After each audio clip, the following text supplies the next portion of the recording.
Hi guys, welcome back to my YouTube channel. So guys, in this video I will show you how to add money from Visa gift card to Apple Pay or Apple Wallet.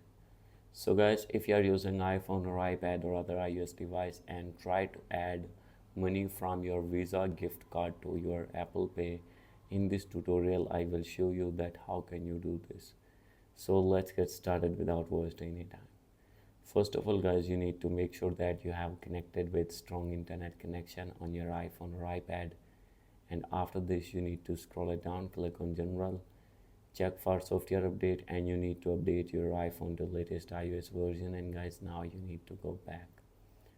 After going to back, simply you have to scroll it down, and here you will see the option of wallet.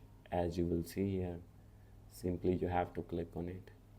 And guys, after this you have to click on add card, and after this you need to put all the information of your Visa card, gift card, and after that card will be added on your Apple Wallet, and you can add money as you want.